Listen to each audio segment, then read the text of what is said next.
পটুয়াখালীর পক্ষ থেকে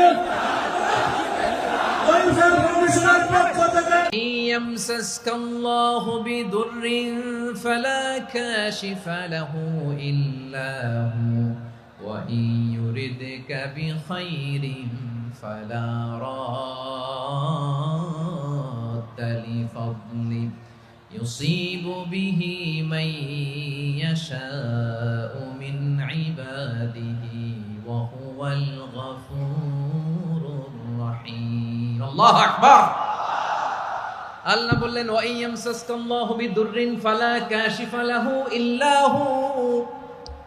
আল্লাহ যদি তোমাকে কোনো বিপদ স্পর্শ করায়, আল্লাহ যদি তোমারে কোনো বিপদে ফেলে দেয়, ওই বিপদ থেকে উদ্ধার করার তিনি ছাড়া আর কেউ নাই। জোরে বলেন ঠিক কিনা? তিনি যদি কোনো বিপদে ফেলেন, তিনি ছাড়া বিপদ থেকে উদ্ধার করার কেউ নাই। আর তিনি যদি তোমার প্রতি কোনো অনুগ্রহ করতে চান, ওই অনুগ্রহ ঠেকিয়ে দেওয়ার ক্ষমতাও কারো নাই। আল্লাহ যদি আপনার সফলতা দিতে চায়, পৃথিবীর কোন শক্তি ওই সফলতাকে থামাতে পারে?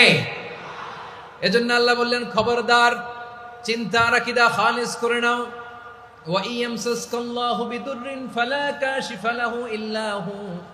আল্লাহ বিপদে ফেললে বিপদ থেকে উদ্ধার করার কেউ থাকে না। আর আল্লাহ যদি তোমার প্রতি দয়া দেখাতে চান, অনুগ্রহ করতে চান, ওই অনুগ্রহকে প্রতিরোধ করার মতো ক্ষমতা কারো নাই। তিনি তার বান্দাদের মধ্য থেকে যাকে ইচ্ছা তাকে দেন, যত ইচ্ছা তত দেন। তিনি ক্ষমাশীল, তিনি মেহেরবান। সুবহানাল্লাহ। তিনি ক্ষমাশীল, তিনি মেহেরবান। তাহলে এই আয়াত থেকে আমরা বুঝতে পারলাম, আমরা যদি বিপদে পড়ি আমাদেরকে কেউ বাঁচাতে পারে না। আমার বাবা আমারে বাঁচাতে পারে? হ্যাঁ? আমার মা আমাকে বাঁচাতে পারে? আমার বন্ধু আমারে বাঁচাতে পারে? আমার দলের কর্মী আমাকে বাঁচাতে পারে? আমার পীর সাহেব আমারে বাঁচাতে পারে? আমার পটুয়াখালীর ভাইয়েরা খেয়াল রাখবেন, বাঁচাতে পারে এক মহান সত্তা, উদ্ধার করতে পারে এক মহান সত্তা। চিৎকার করে বলুন, তিনি কে? আবার আল্লাহ বললেন, আম্মাই ইউজিবুল মুযতাররা ইযা দাআহু ওয়া ইয়াকশিফুস সুআ ওয়া ইয়াজআলুকুম খুলাফাআল আরদ আইলাহুম মা'আল্লাহ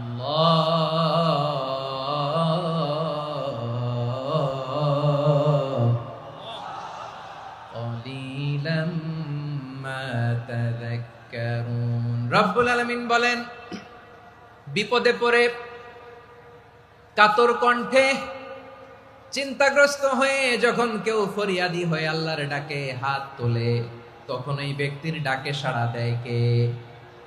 সবাই বলুন। কণ্ঠে বিপন্ন অবস্থায় আপনি যখন কেঁদে কেঁদে হাত তুলে আপনার দুঃখের কথা জানান, আপনি যখন ডাকেন তারে, তখন আপনার ডাকে সাড়া দেয় কে? আল্লাহ বলে, আমি সাড়া দেই। তোমাদের বিপদকে মুক্ত করে দেয় কে? ওই আল্লাহর সাথে কোন উপাস্য আছে নাকি? কিন্তু খুব অল্প সংখ্যক লোকই তোমরা উপদেশ গ্রহণ করো। কথাটা কার?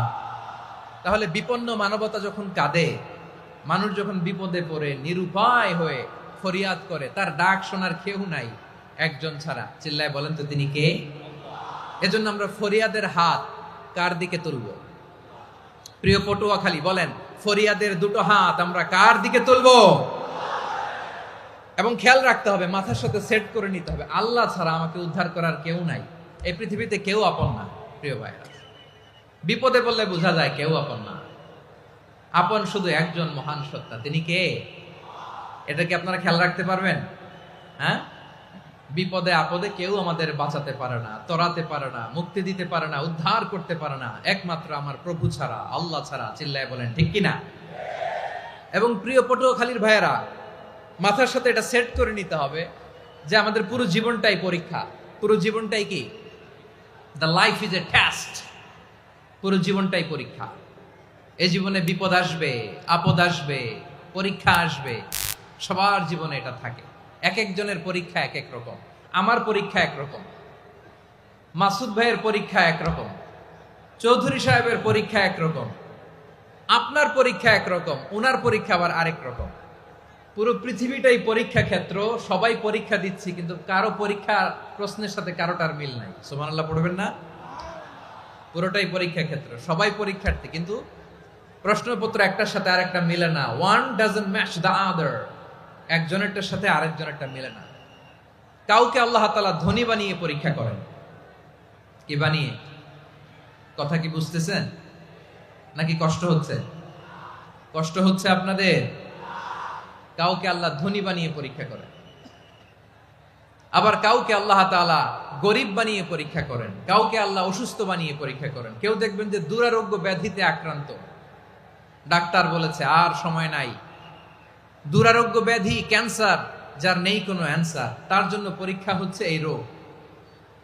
আরেক লোক দেখবেন তার আবার রোগ বালাই নাই, মাশাআল্লাহ, তাকে আল্লাহ তাআলা আর্থিক দৈন্যতা, দারিদ্রতা দিয়ে পরীক্ষা করছেন। এরকম আছে না নাই? টাকা পয়সা নাই, দিন আনে দিন খায়, যা আছে তাতে চলে না, এটা তার জন্য পরীক্ষা। আবার কিছু লোক আছে অসুস্থ হলে আল্লাহরে বড্ড ভালোবাসে, আল্লাহরে খুব ডাকে। অসুস্থ হইলে অসুস্থতাও নাই, আল্লাহ স্মরণও নাই। দেখবেন কিছু লোক নির্বাচন আসলে খুব আল্লাহ আল্লাহ হয়ে যায়, তখন দেখবেন মাথার মধ্যে হেজাব লাগায়, পাঞ্জাবি লাগায়, আল্লাহ আল্লাহ হয়ে যায়। নির্বাচনও নাই, এরপরে আল্লাহর কথাও নাই। আছে না নাই? না, এরকম হওয়া যাবে না। সব সময় আমরা আল্লাহরে ডাকবো, বিপদে আপদে সব সময় ভরসা রাখবো আমরা একজনের উপর। আওয়াজ করে বলেন, তিনি কে? এ কথায় আল্লাহ তাআলা আমাদের চোখে আঙ্গুল দিয়ে জানিয়ে দিলেন, ফাইদা রাকিবু ফিল ফুলকি দা'আউল্লাহা মুখলিসিনা লাহুদ্দিন ফালাম্মা নাজ্জাহুম ইলাল বাররি ইযা হুম ইউশরিকুন। আল্লাহ বলে, একদল লোক আছে, তারা যখন নৌযানে চড়ে, জলযানে চড়ে, সাগরের মধ্যে যখন জাহাজে চড়ে, লঞ্চে চড়ে, তারা যখন তুফানের সম্মুখীন হয়, তখন তারা আল্লাহরে বড্ড বেশি ডাকে, একান্ত ভাবে ডাকে, বিশুদ্ধ চিত্তে ডাকে। আবার তুফান থেকে তাদেরকে সেফ জোনে নিয়ে, নিরাপদ জোনে নিয়ে যখন বন্দরে আমি আল্লাহ তাদেরকে ভিড়িয়ে দেই, ওই লোকগুলো আবার আমি আল্লাহর সাথে শিরিক করে। এরকম আছে না নাই? জাহাজে উঠছে, সাগরের মাঝখানে তুফান, ওই সময় দেখবেন আল্লাহ কারে কয়। এই কথা তো আপনাদেরকে বোঝানো সহজ, আপনারা তো নদীর দেশের মানুষ। লঞ্চে চড়েন নাই কারা কারা দেখি? লঞ্চে চড়ছেন? হ্যাঁ, লঞ্চে চড়ে নাই এরকম একজনও নাই এখানে। আচ্ছা, লঞ্চে উঠছেন কে কে দেখি? মাশাআল্লাহ, মাশাআল্লাহ, মাশাআল্লাহ। ঠিক আছে, আপনাদের বোঝানো সহজ। আচ্ছা, লঞ্চে উঠে তুফানের সম্মুখীন হয়েছেন, জলোচ্ছ্বাস, সবাই? মাশাআল্লাহ। তো এই ওয়াজ তো আপনাদের মুখস্থ, ঠিক কিনা বলেন? আমার বলার দরকার নাই, বলেন। মাঝ নদী, তুফান, জলোচ্ছ্বাস, জলের মধ্যে উচ্ছ্বাস, ঢেউ, টর্নেডো, সাইক্লোন, মেঘের ঘনঘটা, পরিবেশ ঘুটঘুটে অন্ধকার, লঞ্চ একবার এদিকে আরেকবার ওইদিকে, ভিতরে কি অবস্থা হয় বলেন তো? হ্যাঁ, তখন মুসলিমও আল্লাহর ডাকে, হিন্দু আল্লাহর ডাকে, ঠিক কিনা বলেন? আস্তিক আল্লাহর ডাকে, নাস্তিক আল্লাহর ডাকে, ঠিক কিনা? লঞ্চের ভেতর, স্টিমারের ভেতর কান্নারে রোল পড়ে যায়, চিৎকারের রোল পড়ে যায়, সবার মুখ দিয়ে শুধু একটা আওয়াজ, লা ইলাহা লা ইলাহা লা ইলাহা সুবহানাল্লাহ আলহামদুলিল্লাহ লা ইলাহা। আল্লাহ নামের জিকির করবে যারা, আল্লাহর কাছে প্রিয় তারা, আল্লাহর কাছে প্রিয় যারা, জান্নাতে প্রবেশ করবে তারা, জোরে লা ইলাহা লা ইলাহা ইল্লাল্লাহ লা ইলাহা ইল্লাল্লাহ মুহাম্মাদুর রাসূলুল্লাহ সাল্লাল্লাহু আলাইহি ওয়াসাল্লাম। আমার প্রিয় পটুয়াখালীবাসী, তাহলে লঞ্চের ভেতরে যখন আমরা তুফানের মধ্যে পড়ি, তখন সবাই মিলে আমরা একটা নামের জিকির করি। নামটা কার? মুসলমানেরাও ডাকে, হিন্দুরাও ডাকে, আস্তিকও ডাকে, নাস্তিকও ডাকে, সবাই ডাকে একজনকে। তিনি কে? আবার দেখবেন ওই আল্লাহ তুফানের পরে, ঝড়ের পরে ওই লঞ্চটাকে যখন সদর ঘাটে ফিরিয়ে দেয়, আবার আমরা নাফরমানি শুরু করে দেই। সে কোথায়? আল্লাহ বললেন, ফাইদা রাকিবু ফিল ফুলকি দা'আউল্লাহ মুখলিসিনা লাহুদ্দিন ফালাম্মা নাজ্জাহুম ইলাল বাররি ইযা হুম ইউশরিকুন। সাগরে যখন তুফানে পড়ে আমি আল্লাহর ডাকে, আবার আমি আল্লাহ যখন বাঁচিয়ে দেই, আবার আমি আল্লাহর সাথে শিরিক শুরু করে। আমরা কি এরকম হতে চাই নাকি? এরকম করবেন? হ্যাঁ না, আমরা তুফানে পড়লেও আল্লাহরে ডাকি, আবার বাঁচায় দেওয়ার পরেও ডাকি কারে? আল্লাহকেই ডাকি। বিমানের মধ্যে মাঝে মাঝে দেখবেন যে এয়ার টার্বুলেন্স হয়, জানেন? এয়ার টার্বুলেন্স জানেন তো? মাঝে মাঝে বিমানটা বাউন্সিং করে, বাম্পি, ভেরি বাম্পি ওয়েদার। শোনেন নাই? 40,000 ফিট উপরে যখন থাকে, তখন পাইলট মাঝে মাঝে বলে, dear passengers, ladies and gentleman, right now we are flying 40,000 feet above the ground and we are passing very air turbulence, very heavy air turbulence right now. Please fasten your seat belt. দেখবেন মাঝে মাঝে বলে যে, ভদ্র মহিলা, ভদ্র মহোদয়গণ, আমরা 40,000 ফিট উপর দিয়ে যাচ্ছি আর এয়ার টার্বুলেন্স ফেস করছি, মেহেরবানি করে আল্লাহর হস্তে সিট বেল্ট বাঁধুন। তখন বিমানটা এরকম বাউন্সিং করে, শেকিং করে। আপনারা মুখোমুখি হয়েছেন? ইদানিং এই এয়ার টার্বুলেন্স বেড়ে গিয়েছে। গত বছর আমার ইন্টারন্যাশনাল অনেকগুলো ফ্লাইট ছিল, তো আমি দেখলাম যে আগের ফ্লাইটগুলোর তুলনায় এখন এয়ার টার্বুলেন্স খুব বেশি। আমি একটু রিসার্চ করে দেখলাম, ক্লাইমেট চেঞ্জের কারণে, জলবায়ু পরিবর্তনের কারণে আকাশের বাতাসের মুভমেন্টে পরিবর্তন হয়েছে, ফলে এখন বিমান শেকিং করে বেশি, বাউন্সিং, বাম্পি ওয়েদার। তো বলেন তো, 40,000 ফিট উপরে যখন আপনি, কয় হাজার ফিট? সবাই বলুন, কয় হাজার ফিট? 40,000 ফিট উপরে যখন আপনি, তখন যখন বিমানটা এরকম বাউন্সিং করে, সবাই যখন ভমিটিং করে বিমান নষ্ট করে দেয়, বমি করে, তখন বাঁচানোর কে আছে আল্লাহ ছাড়া? কেউ আছে? ওই মুহূর্তেও সবাই মিলে একজনের ডাকে আওয়াজ করে বলেন, তিনি কে?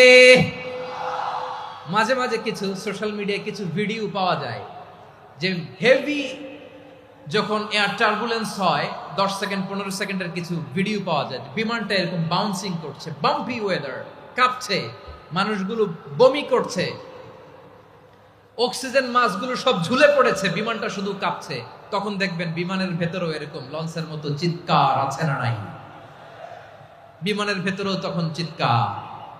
গত বছর হিথ্রো এয়ারপোর্ট থেকে সিঙ্গাপুর এয়ারলাইন্সের একটা ফ্লাইট, হিথ্রো টু চাঙ্গি, একটা ফ্লাইটে এমন বেশি এয়ার টার্বুলেন্সের শিকার হয়েছিল ওই এয়ারক্রাফটটা, 33 জন যাত্রী সেখানে আহত হয়েছে, একজন যাত্রী নিহত হয়েছে। কেবিন ক্রুজ, এয়ার হোস্টেস যারা আছে, একজনের নাক ফেটে, চোখ ফেটে, কপাল ফেটে, ব্লিডিং হয়ে শয়লা। প্রিয় ভাইরা, ওই 40,000 ফিট উপরে বিমানটা যখন কাঁপবে, তখন আমাদেরকে আল্লাহ ছাড়া আর কেউ বাঁচানোর আছে? এত আসতে বললে হবে? ওই কঠিন মুহূর্তে আমার বাবা আমারে বাঁচাতে পারে, আমার বন্ধু আমারে বাঁচাতে পারে। এই গ্রাউন্ডে, জমিনের বুকে আমার প্রোটোকল, আমার ক্ষমতা, আমার দাম্ভিকতা, কোনো কিছু আমারে বাঁচাতে পারে একজন ছাড়া। চিল্লায় বলতে হবে, তিনি কে? সে আল্লাহ বললেন, গোলাম, আমি বিপদের সময় ঠিকই তোমাদের বাঁচিয়ে দেই। ওই বিমানের ভেতরে 40,000 ফিট উপরে যখন তোমরা এয়ার টার্বুলেন্সের শিকার হও, তখন নাস্তিকও আল্লাহরে ডাকে, হিন্দু আল্লাহরে ডাকে। জোরে বলেন ঠিক কিনা? আবার বিমানটা যখন শান্ত হয়ে যায়, একটু পরেই বিমানের স্ক্রিনের মধ্যে হিন্দি সিনেমা খোঁজে। বিমানের স্ক্রিনে কিন্তু বিশাল ওখানে আফলাম, ফিল্মের একেবারে বোঝাই করা। বিমানটা শান্ত হলে আবার হিন্দি সিনেমা দেখা শুরু করে। একটু আগে ডাকছিল কারে? দেখবেন বাংলাদেশে আমাদের ক্রিকেটাররা যখন অন্য কোনো দেশের সাথে খেলে, অনেক সময় এমন হয়, বল বাকি একটা, রান দরকার 6টা। বল বাকি কয়টা? পটুয়াখালী বোঝে নাই বোধহয়। বল বাকি কয়টা? রান দরকার। আপনি দেখবেন ক্যামেরাম্যান তখন গ্যালারিতে খালি দেখায় দর্শকদের যে কি অস্থিরতা। হিপ হপ স্টাইলের মেয়েটা, যে মেয়েটার ওড়না এতক্ষণ ছিল গলায়, এতক্ষণ কই ছিল, ওই মেয়েটা দেখবেন ওড়নাটা টেনে মাথায় দিয়ে এরকম মুনাজাত ধরতেছে, আল্লাহ আল্লাহ, একটা সক্কা, আল্লাহ আল্লাহ, আমার লাল সবুজের পতাকারে তুমি অপমানিত কইরো না আল্লাহ, ইন্ডিয়ার সাথে আমাদের খেলা আল্লাহ আল্লাহ, একটা ছক্কা, একটা একটা। পুরো পুরো খেলা জুড়ে এই মেয়ের ওড়না ছিল গলায়, কিন্তু যখন এক বলে 6 রান দরকার, ওড়না চলে আসছে কোথায়? মাথায়। আবার মুনাজাত আছে না নাই? ঠিকই বাংলাদেশের দামাল ছেলে এমন এক শট মারলো, বল চলে গেল স্টেডিয়ামের বাইরে, ছক্কা, জিতে গেলাম আমরা। পুরো স্টেডিয়াম জুড়ে চিৎকার, হই হুল্লোর, মৌজ মাস্তি। যেই মেয়েটা মাথার মধ্যে ওড়না দিয়ে এতক্ষণ সুবহানাল্লাহ সুবহানাল্লাহ বলে আল্লাহর কাছে দোয়া করেছে, ওই মেয়ে এখন আবার ওড়না ফেলে দিয়ে নাচা শুরু করে দিয়েছে। তাহলে আল্লাহর ভয়, আল্লাহর প্রতি আস্থা, বিশ্বাস, ভালোবাসা, এটা কি ক্ষণিকের জন্য? মানে আমার যখন লাগবে তখন আল্লাহরে ইউজ করবো নাকি? হ্যাঁ, বিপদে আপদে, সুখের সময় দুঃখের সময়, সচ্ছল অসচ্ছল অবস্থায় বিশ্বাসীরা ভরসা রাখে একজনের উপর, চিৎকার করে বলে পটুয়াখালী তিনি কে? সে আল্লাহ বললেন, গোলাম মনে করো না জাহাজ থেকে সদরঘাটে ভিড়িয়ে দিলাম তুমি নিরাপদ হয়ে গেছো, মনে করো না 40,000 ফিট থেকে সেফ ল্যান্ডিং এর পরে এয়ারপোর্টে নেমে গেলেই তুমি নিরাপদ হয়ে গেছো। ও মিয়া, বিপদ কি শুধু সাগরে আর আকাশে? ঘরের বিপদও, ঘরের ভেতরও বিপদ আসতে পারে কি পারে না? এজন্য সূরা মুলক আল্লাহ বললেন, আমিনতুম মান ফিস সামাই আন ইয়াখসিফা বিকুমুল আরদা ফাইযা হিয়া তামুর। তোমরা কি ভাবছো তোমরা নিরাপদ? সাগরের মধ্যে তুফান, আল্লাহ আল্লাহ ডাকলাম, সদরঘাটে যেয়ে পড়ছি, বাইসে গেছেন তো আপনি। আর পাবে আপনারে আল্লাহ? আল্লাহরা তো সাগরের মাঝখানে তো আল্লাহ আপনারা পাইছিল, আর তো পাবে না। আর পাবে আপনারে? আর আল্লাহ ধরতে পারবে আপনারে? ঘরের ভেতরও বিপদ দিয়ে আটকাতে পারে কে? 5 স্টার 7 স্টার হোটেলের ভেতরও আমাকে বিপদের মধ্যে ফেলে দিতে পারেন কে? আল্লাহ বললেন, তোমরা কি ভেবেছো তোমরা নিরাপদ? আমি চাইলে ল্যান্ডস্লাইডস, ভূমি ধস দিয়ে 1 লক্ষ 1 মুহূর্তে নিয়ে যেতে পারি। এক সুনামি দিয়ে থাপ্পড় মেরে 3 লক্ষ সাগরের ভেতরে ঢুকায় দিতে পারি।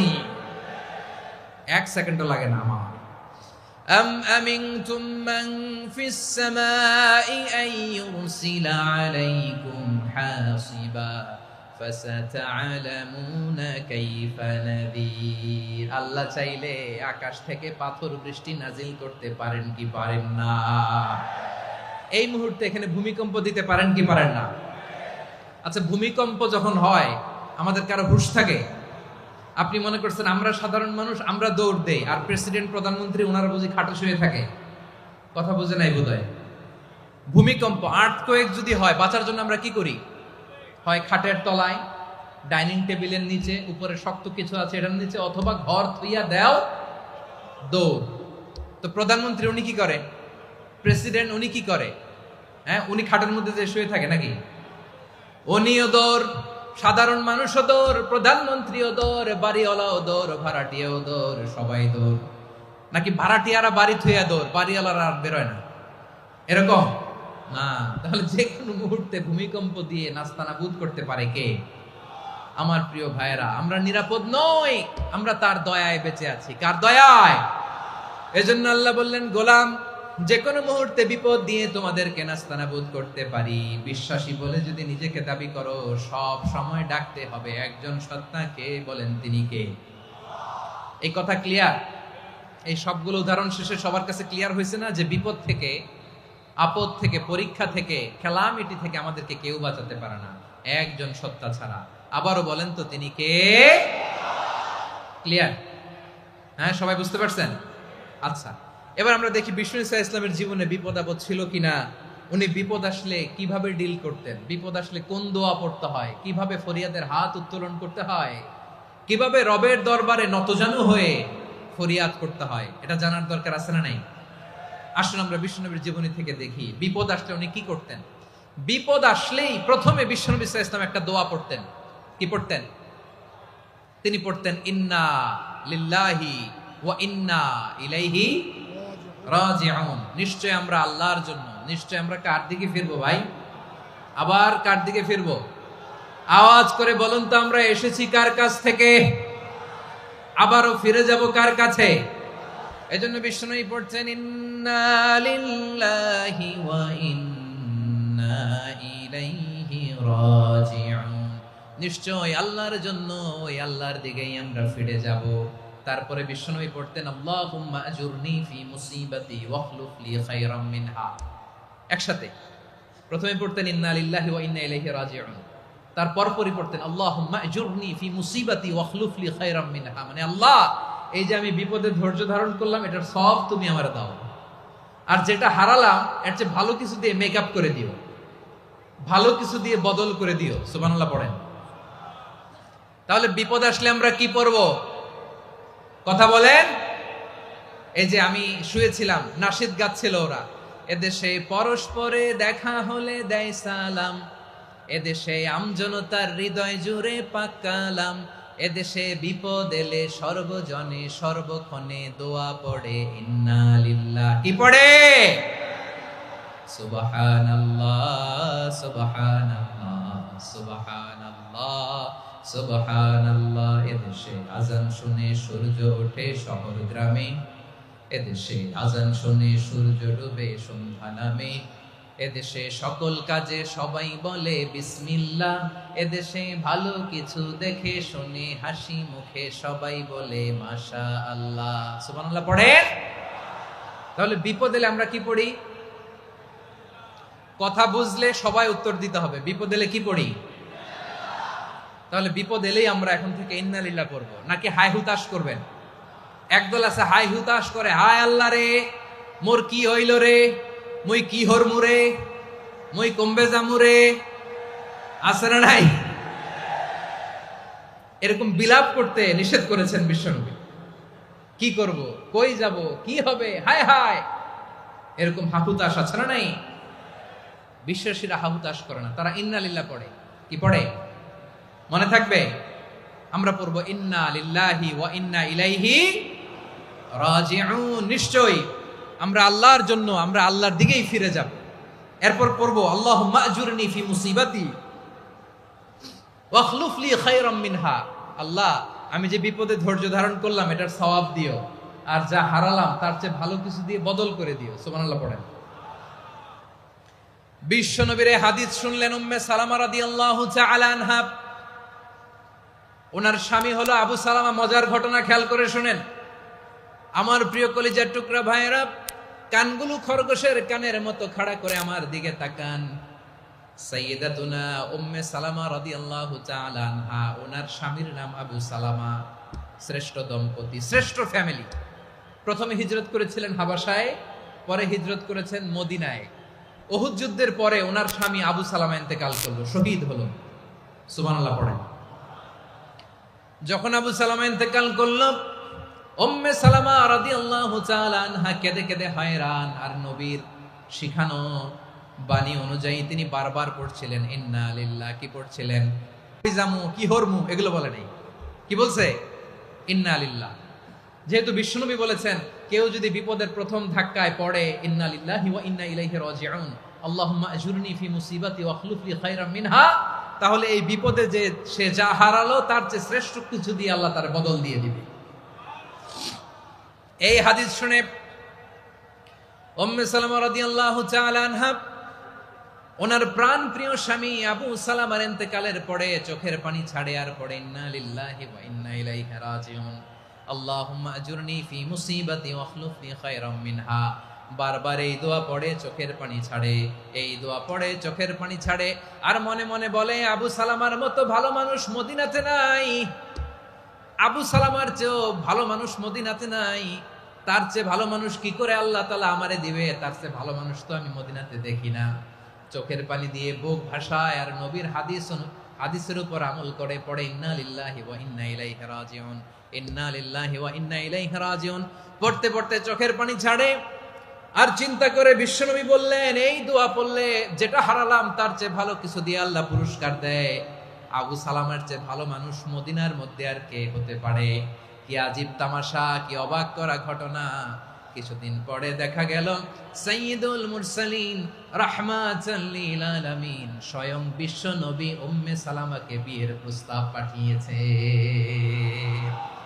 স্বয়ং বিশ্ব নবী উম্মে সালামা রাদিয়াল্লাহু তাআলা থেকে বিয়ের প্রস্তাব পাঠিয়েছেন। উনি রাজি হয়ে গেলেন, বিয়ে হয়ে গেল, উনি হয়ে গেলেন উম্মুল মুমিনিন, আমাদের মা, পুরো মুসলিম উম্মার মা। চিৎকার করে বলেন আল্লাহু আকবার।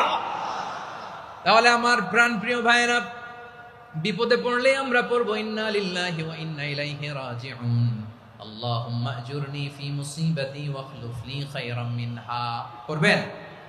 পড়বেন না? যারা যারা বিপদ আসলে এই দোয়াটা পড়বেন এখন থেকে আওয়াজ করে ইনশাআল্লাহ বলেন।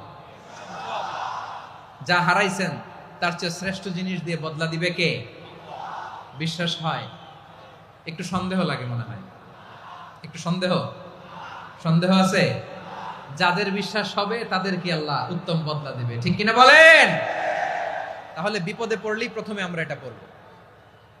দোয়াগুলো যদি এখন মুখস্থ না হয়, এই যে রেকর্ডিং হচ্ছে, পেয়ে যাবেন, কালকেই পেয়ে যাবেন। শুনে শুনে মুখস্থ করবেন। আমার মায়েরা, আমার বোনেরা, আপনাদের জন্য 3টি মাঠের অ্যারেঞ্জমেন্ট করা হয়েছে, আমি জানি। আপনারাও এই দোয়াগুলো পড়বেন, আপনার স্বামীকে শেখাবেন, সন্তানকে শেখাবেন, আপনার পুরো পরিবারটাকে জান্নাতের টুকরো বানিয়ে দিবে কে? তাহলে বিপদ আসলে প্রথমে কি পড়তে হবে এটা জেনে গেলাম। এরপরে বিপদ আসলে নিজেকে কি করে আল্লাহর কাছে সঁপে দিতে হয় এটাও জানার দরকার আছে না নাই? কিয়ামতের দিন আমরা বলবো, আল্লাহ আমার আমল দিয়ে জান্নাত চাই না, আমি তোমার দয়া দিয়ে জান্নাত চাই। তোমার দয়া ছাড়া আমার কোনো উপায় নাই। কারণ আল্লাহ যদি বিচার করে বাঁচার কারো উপায় নাই। আল্লাহ যদি বলে ফেলেন তুই এটা করলি কেন, ওখানে গেলি কেন, কোরআনে 1000 বার নিষেধ করলাম তারপরেও এই পাপে জড়ালি কেন, এরকম প্রশ্ন ছুড়ে দিলে আমার উত্তর আছে? বাঁচার কোনো উপায় আছে? রোজ হাসরে হে আল্লাহ আমার করোনা বিচার, আল্লাহ করোনা বিচার, বিচার চাহি না তব দয়া চাই, এ গুনাহগার করোনা বিচার। আপনার আমল দিয়ে জান্নাতে যাবেন? কি দিয়ে যাবেন? আল্লাহর দয়া দিয়ে। আল্লাহর রহম আর দয়া ছাড়া কেউ জান্নাতের চেহারাও দেখতে পাবে না। আমার প্রিয় ভাইরা, এই দোয়া আল্লাহর কাছে পছন্দনীয় হওয়ার কারণ 3টা। দোয়ার প্রথম অংশে আছে তাওহীদ, আল্লাহর একত্ববাদের ঘোষণা। এই দোয়ার দ্বিতীয় অংশ আছে তাসবিহ, আল্লাহর প্রশংসা সূচক বাণী। এই দোয়ার 3 নাম্বার অংশ পাপের স্বীকৃতি। তাহলে আমরা সবাই গুনাহগার। আমরা আল্লাহর কাছে পাপের স্বীকৃতি দিয়ে বলবো, ও আল্লাহ ইন্নী কুনতু মিনাজ জালিমিন, আমরা জুলুম করেছি, পাপ করেছি, অন্যায় করেছি, আল্লাহ বুঝতে পারি নাই। শয়তানের ওয়াসওয়াসায় পড়ে, বন্ধুর পাল্লায় পড়ে, নফসের খায়েশ মিটাতে যে আল্লাহ করে ফেলেছি। তুমি গুনাহ না মাফ না করলে আমাদের গুনাহ মাফ করার দ্বিতীয় কেউ নাই, ঠিক কিনা বলেন? এভাবে অনুতপ্ত হয়ে যদি আল্লাহর কাছে দোয়া করেন, দেয়ালে পিঠ থেকে গেছে, কোনো রাস্তা নাই বের হওয়ার, ওই মুহূর্তেও আপনাকে বিপদ থেকে উদ্ধার করবে কে?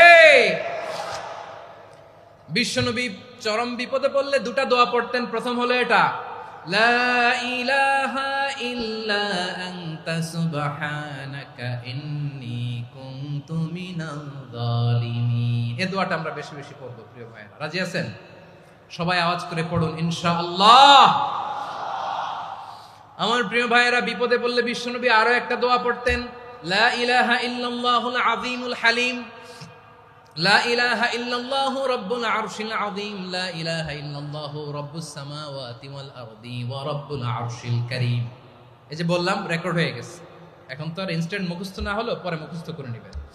আল্লাহ ছাড়া কোনো উপাস্য নাই। ডিপ্রেশন থেকে বাঁচার জন্য 2 দোয়া, ইয়া হাইয়্যু ইয়া কাইয়্যুম, ইয়া হাইয়্যু ইয়া কাইয়্যুম, মনে থাকবে? আর আল্লাহুম্মা ইন্নী আবদুক, এই দোয়া। ঋণ থেকে বাঁচার জন্য 2 দোয়া, আল্লাহুম্মা ইন্নী আউযু বিকা মিনাল হাম্মি ওয়াল হাযান, এটা। আর আল্লাহুম্মা কফিনি বিহালালিকা আন হারামিকা ওয়া আগনিনি বিফাদলিকা আম্মান সিওয়াক। আর সব সময় পড়ার জন্য একটা আমল দিয়ে যাই, উঠতে বসতে, অফিসে যাচ্ছেন, অফিস থেকে ফিরতেছেন, বসে আছেন, শুয়ে আছেন, ছোট্ট এক শব্দে আমরা যেন বেশি বেশি পড়ি আস্তাগফিরুল্লাহ। আওয়াজ করে আমার সাথে পড়ুন আস্তাগফিরুল্লাহ। আবার পড়ুন আস্তাগফিরুল্লাহ। আল্লাহ রাসূল সাল্লাল্লাহু আলাইহি ওয়াসাল্লাম বলেন, মান লাজিমাল ইস্তিগফার, যে সব সময় এরকম ইস্তিগফারের সাথে লেগে থাকে, জাআলাল্লাহু লাহু মিন কুল্লি দিকিন মাখরাজা, আল্লাহ তাআলা তাকে কোনো বিপদে আটকান না, সে জীবনে আটকাবে না, যে কোনো বিপদে আল্লাহ তার রাস্তা বের করে দিবে। Way out, you will get a way out and solution. সুবহানাল্লাহ। ওয়া মিন কুল্লি হাম্মিন ফারাজা, দুশ্চিন্তা মুক্ত হবে। ওয়ায়ারযুকহু মিন হাইসু লা ইয়াহতাসিব, এমন জায়গা থেকে আল্লাহ রিজিকের বন্দোবস্ত করবে যেটা সে কল্পনাও করে নাই। আওয়াজ করে পড়েন সুবহানাল্লাহ। তাহলে মনে থাকবে আস্তাগফিরুল্লাহর কথা। সব শেষ কথা বলবো, সব শেষ আমার প্রিয় ভাইয়েরা। এটা গেল নিজের বিপদ। কিসের বিপদ? নিজে যদি বিপদে পড়েন। অন্যের বিপদ যদি দেখেন, এটার জন্য একটা দোয়া আছে। অনেক সময় আমরা দেখি হাসপাতালে ক্যান্সারের 3rd স্টেজে চলে গেছে, লোকটা হ্যাংলা হয়ে চিকন হয়ে হায়রে কি কষ্ট পায়, দেখি না? বিষ্ণু বলে একটা দোয়া যদি কেউ অন্যের কোনো বিপদ দেখে পড়ে, ওই বিপদ তার জীবনে কখনো আসবে না। শুনবেন? শোনার আগ্রহ আছে? অনেক সময় হয় যে আমরা মহাসড়ক দিয়ে যখন চড়ি, দুর্ঘটনায়, আইরে আল্লাহ, দুর্ঘটনায় মানুষের মাথা একদিকে, দেহ আরেকদিকে, ব্লিডিং, এরকম হয় না? আল্লাহ তুমি হেফাজত করো। বিশ্বনবী বলেন, এই দুর্ঘটনা দেখে কেউ যদি এই দোয়াটা পড়ে, তার জীবনে সে কোনোদিন এরকম অ্যাক্সিডেন্টের সম্মুখীন হবে না। শুনবেন? বিশ্বনবী বলেন, অন্যের বিপদ দেখে কেউ যদি পড়ে, আলহামদুলিল্লাহিল্লাযী আফানি মিম্মা বতালাকা বিহি ওয়া ফাদ্দালানি আলা কাসীরিন মিম্মান খালাকা তাফদীলা, মানে প্রশংসা সে আল্লাহর, যে আল্লাহ তাআলা তোমাকে যেই জিনিস দিয়ে পরীক্ষা করেছে, আমাকে ওইটা থেকে বাঁচিয়ে দিয়েছে। তোমাকে আল্লাহ যেই বিপদে ফেলেছে, আমাকে ওই বিপদ থেকে তিনি মুক্ত রেখেছে, আর তার অনেক সৃষ্টির উপর আমাকে তিনি প্রাধান্য দিয়েছে। সুবহানাল্লাহ পড়েন। যে কোনো বিপদ, কারো ক্যান্সার দেখে যদি এই দোয়াটা আপনি বিশ্বাসের সাথে পড়েন, জীবনে কোনোদিন ক্যান্সার রোগে আক্রান্ত হবেন না। দুর্ঘটনা দেখে যদি পড়েন, ওই দুর্ঘটনা আপনাকে স্পর্শ করবে না। যে কোনো কারো বিপদ দেখে যদি কোনো বিশ্বাসী বান্দা এই দোয়া পড়ে, বিশ্বনবী বলেন, লাম ইউসিবহু যালিকাল বালা, ওই বিপদ তাকে আর ধরবে না। উফিয়া মিনহু মিন যালিকাল বালা কাইনাম মা কান, সে যতদিন হায়াত পাবে কোনোদিন ওই বিপদ তাকে স্পর্শ করবে না। এই দোয়াটা পড়তে রাজি আছেন আমার প্রিয় ভাইরা? তাহলে পুরো আলোচনার সেন্ট্রাল থিম হচ্ছে, আমাদের জীবনে বিপদ আসবে, কষ্ট আসবে, দুঃখ আসবে, কিন্তু বিপদে আপদে আমরা হাল ছেড়ে দিব না, হতাশ হব না। মুমিন হতাশ হয় না, নিরাশ হয় না, হাল ছেড়ে দেয় না। মুমিন ভরসা রাখে একজনের উপর। আওয়াজ করে বলুন, যিনি কে? বিপদে পড়লে আমাদেরকে উদ্ধার করে কে?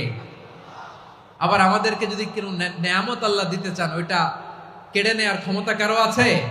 তাহলে আমরা কানেক্টিভিটি বাড়াবো কার সাথে? আমাদের প্রার্থনার ফরিয়াদের হাত তুলবো কার কাছে? রাজি আছেন পটুয়াখালীর ভাইয়েরা? মনে থাকবে কথাগুলো। আল্লাহ তাআলা আমাদের সবাইকে কথাগুলো বোঝার ও আমল করার তৌফিক দান করুন।